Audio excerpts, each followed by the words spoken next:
Hey everybody, welcome to another episode of Classes of Mail. And as you can see from the episode title, I am living the dream because I am here with the great Corey Walton of From A to Arbitration, the spiritual leader of all intrepid podcasters within the post office. Corey, say hello.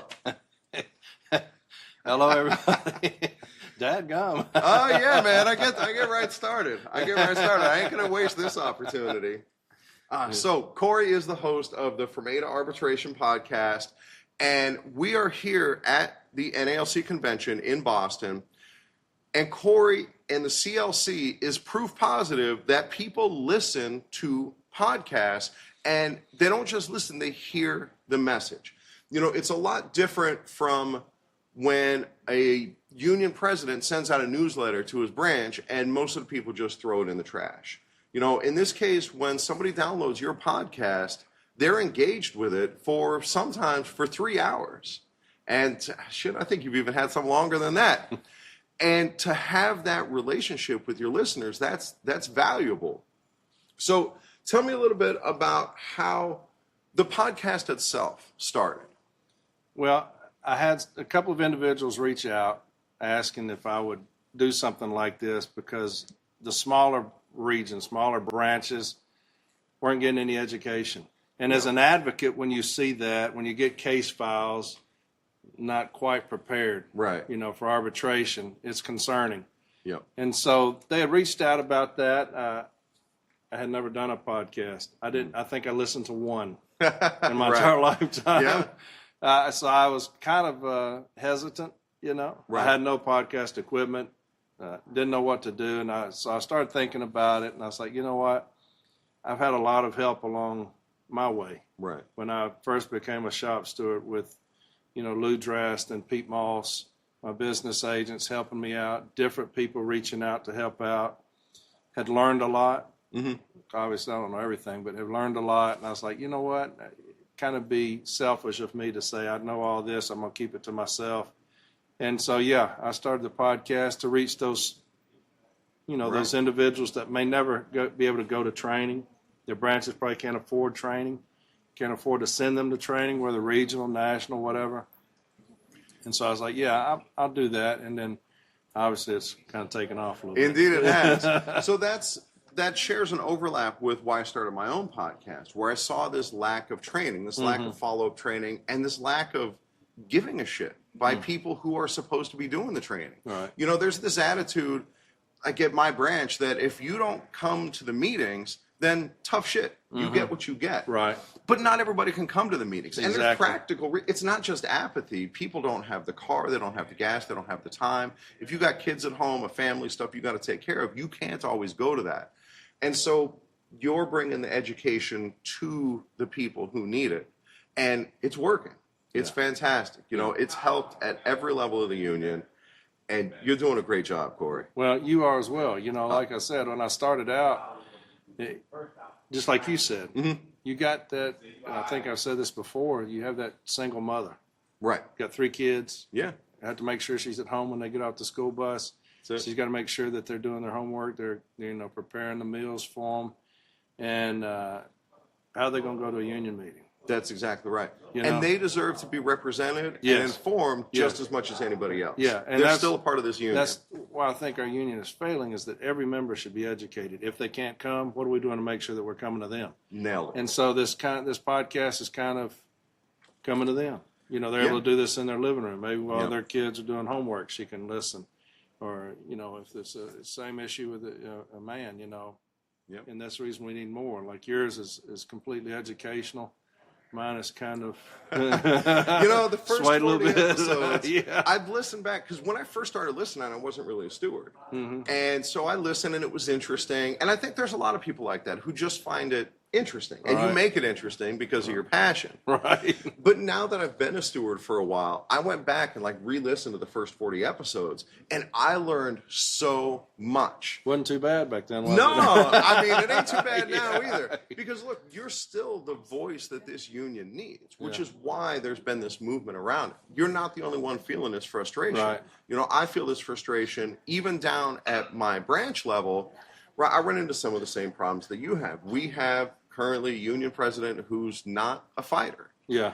And it's so frustrating to send up grievances and they don't want to take them up, or they just settle, or things like that. Yeah. And so for that reason, I've announced it on my podcast as well. Michael Brazenly and I are running for president and vice president of our local union. Right.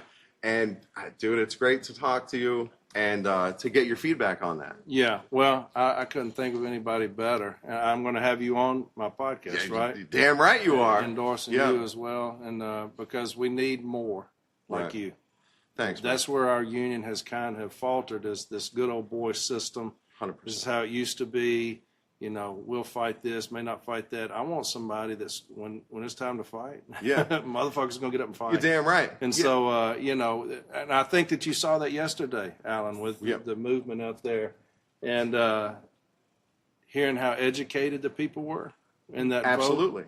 vote it was an emotional time, right? Because you saw that they were engaged from the very beginning as a body. Yeah, getting there early to get on the mics. Every microphone was like 3 people deep with CLC. Yeah. That's it. And so, you know, you bring that same passion, that same fire, that same education that we all need. And so, it's very easy to endorse someone like you, because we have to have fighters at every single position, from the shop steward all the way up to the president of the NELC. And that's what we're going to try to do, is make sure that every single person that affects a city letter carrier's life, as far as that agent representing, is that fighter. Right. And so you're definitely fit to bill. So it's appreciate very that, easy to Corey. endorse you, my man. All right. And we want to have it where when a steward files a grievance, they know that their hall is going to have their back. Yes. And then when the hall fights that grievance, if they can't settle, they need to know that the business agent is going to have their back. And I presume that pretty much everybody who listens to my podcast also listens to yours. But if they haven't, Corey has been endorsed as the Region 8 business agent for the CLC. So what kind of changes do you think you'll bring, aside, fighting, obviously, but like specifically, what kind of changes do you want to bring? Education. We're a complete failure in our region at educating. And just take, for instance, you talk about advocates. Now, I've been kind of blackballed a little bit. We're going to talk about that in just a second. I do local arbitrations, you know. Right. But I'd go all over the region, and we became, pretty skilled. But the training for our advocate is piss poor. Right. You know, when you go into arbitration, you want that advocate to be a fucking hammer. Yeah. And we don't do that.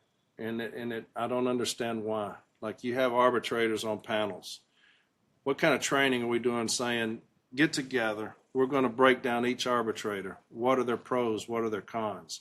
You know, here's their decisions. Here's arguments that you need to make in front of them. Here's arguments you don't need to make in front of them, like Bayhackle, arbitrator Bayhackle. All right. She does not believe in an escalated monetary award. She does not believe in her authority under the joint statement. So, are we going to look at pre-arb in those cases to keep them out of her hands? If you're going in front of her, what do you need to do? Right. What do you not need to do? We have to, there are very intricate things as far as becoming a very good advocate. Right.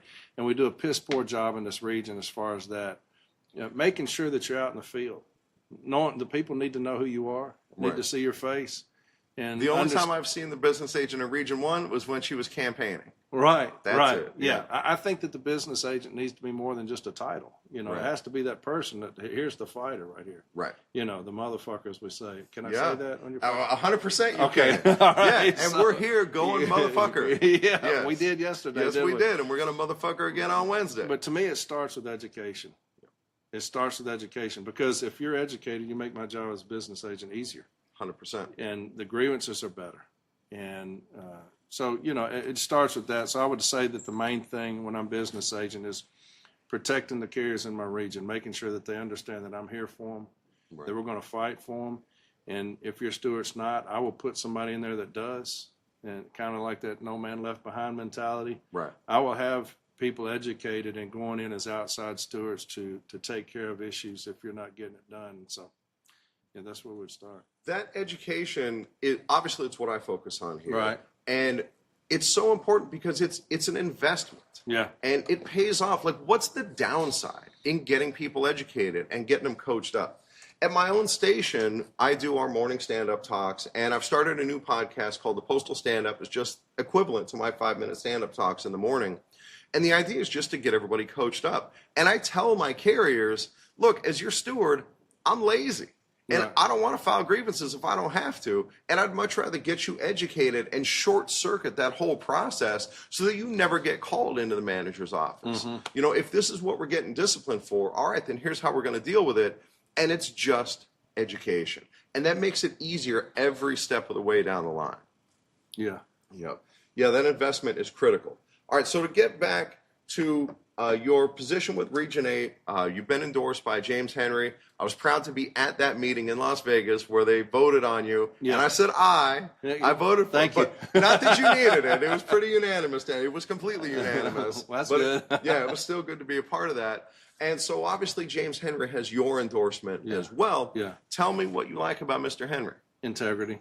You damn right. Integrity. Yeah. That's first and foremost. When you see Yeah. the man, when you're around the man, we have lost that. And I've said this before, you know, the man's integrity speaks for itself. He's a fantastic leader. I always say leader of men, but, you know, it's leader of men and women. But Absolutely. I think that his pedigree is that with the Marine Corps. You don't go that high without being, you know, established leader. Right. And he's militant. You know, the guy's about that business. And so we need that. Again, he understands the city letter carrier. We do not have that now. Right. And I will continue to say that until this man is removed as the president, Renfro. We need that leader. We need that person that understands the city letter carrier craft. He's still fighting. And so, yeah, it was an easy endorsement for James Henry. Oh, without question. Yeah. And you mentioned that leadership. So when Renfro was up there speaking, now credit where it's due, he has a good speaking voice. Oh, He's yeah. easy to understand. He's loud. Yeah, right. You know, educated. Good volume. Yeah. But it's, we're happy to be here today and we want to get. And when you hear James Henry talk, you can hear his passion. Yeah. And he gets people fired up. I ain't never been fired up by Brian Renfro. Yeah, well, Renfro has his talking points. Right. You know, it's the same thing. If you went to a rap session 2 years ago, then you heard the same rap session yesterday. Right. You know, Yeah, it's the that's same it. talking points, which is fine. I mean, if that's the business. But, yeah, I can see when I talk about the death of our brother, Mr. Gates. Yes. Getting in the streets. Right. I can visualize James Henry in that position, getting us in the streets. He was in the streets in his Chicago. His voice, you know, the power he has, and the contrast to Renfro. Absolutely. Who's stale. Unbelievable that he never made an appearance, never made an issue of it. That, how do you let somebody die? I mean, I listened to your podcast last night. Yeah. When you say that he was murdered by the post office, that's fair. But I agree. And a lot of people say that, you know, that's completely crazy. Is it? No, because you know what the situation is out there. Absolutely. You know what you're sending this dude into. Yeah. And then to falsify his training records, my own training records were falsified. Yeah. My hip training was falsified And last to come out year. to the news media and say, yeah, he had we hip give training. him the training. Yeah, it's such I think it would bullshit. have been an easy case to make an arbitration that they completely did that to them. Yeah, right. And what a chance to make a statement to the post office. You know, that's what pisses me off about not taking up grievances, like at the hall or at the regional level, is if you fight and you lose. This is one of the things I love hearing on your show is that you're willing to fight and That's it. lose. Yeah. Because at least management knows you're going to fight. You're not just going to fucking roll over and let them do whatever they want. Yeah. And if you fight and lose, you're in no worse position. Like in Las Vegas, we have Stevie? 8 o'clock start times for most of our stations. It's hot as shit out there. Right. And management will openly threaten us that, oh, if you don't get out in 1 hour, we're going to start moving you back to 9 o'clock and you'll be out in the heat longer. Yeah. And our hall doesn't want to fight it. You know, they say, oh, well, they have in our local, it says they can change start times once a year. Mm-hmm. And so, oh, it says that in the local, so they can just do it. But that's bullshit because there's also, you know as well as anybody, like in the M39, there's rules about 80% of the mail. We got safety issues. And if you fight and you lose, you're still at 9 o'clock. Yeah. But if you fight and win, you just protected your carriers. Yeah. And at least management knows that you're not to be fucked with. Well, that's just like this hip, Yeah. the heat illness prevention. Right. Him saying he's not going to take it. We just don't see a grievance nationally. Unbelievable. I would rather my leader say, hey, we're going to do everything we can. We got some great minds up here at National, Right. you know, as far as advocates are concerned, people that can make case files, people that understand, you know, national level arbitration. And we're going to put it together And for the city letter carriers, we're going to let y'all see, hey, we're going to take this forward. Win or lose, we're going to take this forward. And we're going to give it the best shot we got. And we're going to put management on notice nationally. We're not going to tolerate this shit. Hell, we just caved in. We just gave up. It's like, we just don't see it. Right. So, y'all where's handle the leadership? Yeah. Right. And to have somebody die and say, oh, yeah, we don't see it. It's unbelievable. And that just reminded me of something else that you're doing that I absolutely love. Like you talked about, we should have this grievance settled at the national level or figure out what's working one place and do it every place. Yeah. And you're doing a project now with the LMOUs, the local memorandum of understanding. Yeah. It's unbelievable that hasn't been done already. Bizarre. Yeah. Yeah, because like you said last night, there's LMOUs everywhere that have these great provisions in them that we could all be learning from. Yeah. And then on top of that, one of the things that I love that you do is you have this database of grievance starters, of all these files, and there's so much duplication of effort in the union when that work has already been done. You know, most offices, you file like 5 grievances just over and over again. And where I work, people are still doing it by hand. Yeah. You know, and it would be so much easier to have that database, just print that out. It saves the steward so much time so that you can work on things that are more important to your members, like leadership, like education. Yeah. Well, in 2006, when I became a steward, I didn't have anything. Exactly. There was nothing to go to. Yeah, no resources. And, I had the J-Cam, in the binder, had the M39 in the binder, M41 in the binder. And then, like I said, Lou Drass sent me, boxes and boxes and boxes of DRT decisions, which I just read. I would have them in my floor just in stacks on this is Article 8. What are they looking for? Why are we losing? Why are we winning? Discipline. And then over time, you just kind of put your own, stamp on it. But, I think that more is better, obviously, especially new stewards, which is you see here. Oh, yeah. So many people coming up saying, hey, I had just started, didn't know where to go. Somebody told me to listen.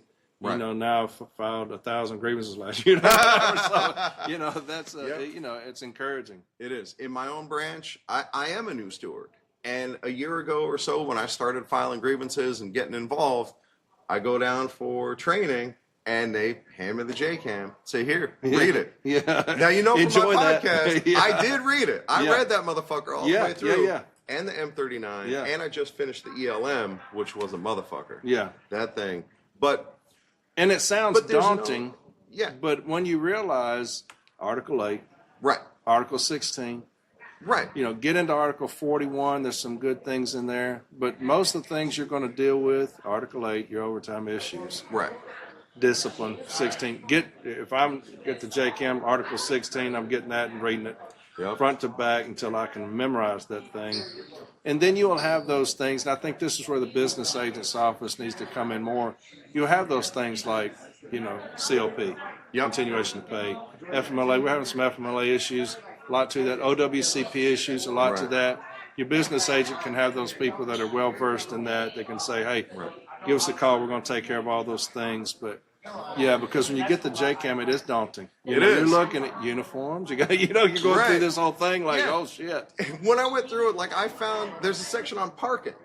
And then I realized, our parking lot's fucked up. We should be doing it the way it says in the contract. That's a grievance. And then I file a grievance, and my union president's like, oh, we don't do grievances like that. Go back to the drawing board. And I'm like, dude, it breaks the contract. And here's what's discouraging, Alan, is that you hear these, and more people are coming out saying that they heard this national telecom where they're saying, discipline the letter carrier for everything. Discipline for everything.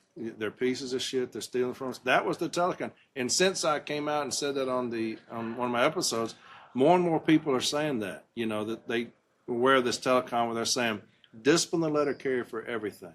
Everything that they do, discipline. All the things that they're doing to us, and we're going to hold back on them. I say give them both feet. You're damn right. You know what I'm saying? So, and that's I think that's where, as a business agent, I'm going to make sure that management understands we run this shit, and they don't. You just approve my leave or not, and leave me the fuck alone. Well, really, the contract runs this shit, and that's our role. Is to enforce that contract from wall to wall. Every word of that contract is a concession from management that we had to fight for. And I ain't about to pick and choose and, oh, they can break the contract here and I don't give a shit. No, fuck that. That's our contract. That's all we have. Yeah. So until you get elected as Region 8 business agent, which is inevitable. Yeah, that's right. Until then, you are the CLC's Director of Education. Right. And I don't think they could have picked anybody better unless they picked me. I'll give it. Well, you can have it. Oh, thank you. All right, well, maybe we'll talk to James Henry. Oh, and on that note, thank you so much for introducing me. For those of you who don't know, Corey is how I got in touch with James Henry. Yeah. And I talked to Corey, said, hey, I'm this teacher. This is what I'm interested in. I want to support the CLC. And Corey passed my information along to James Henry, and the very next day he gave me a call. Yeah. And I've been with the CLC ever since. Yeah, he is. He's good about that. He's a really stand-up guy. Yeah. Yep. So, Corey, thank you so much for coming on, man. I know you got a lot of business to take care of. We've had fun, right? Oh, yesterday without was a good day. It was. It was so exciting. It was an emotional day. It was. Crazy as it sounds, but to see the people, the members, stand up and say, hey, we're going to run this. In this case, they literally stood and said, we're going to run, the members will speak. However the vote goes, how are you going to, on the appeals, keep him, don't keep him, that's everybody's business. That's their own business. But to hear them say, we're not going to be run by a dictatorship. We the members are going to take control of this. And that happened in real time yesterday. How encouraging for those that it was their very first convention to come in to see the member. Yeah, to see the member. This is how it's supposed to work. The members should tell the executive council what they're going to do. It's our They work union. For us. Yep. Right? We don't 100%. work for them. So absolutely, all right, my man. Hey, thanks for coming on. You're going to come on mine, right? Absolutely, without question. All right. Yep. I'm in. I'm going to remember that. Dude, I want to come on. It is A-okay. You count me in, man. You name the time, and I'm on. All right, brother. I appreciate you, Alan. All right, take care. All right, man. Cool. See you, brother.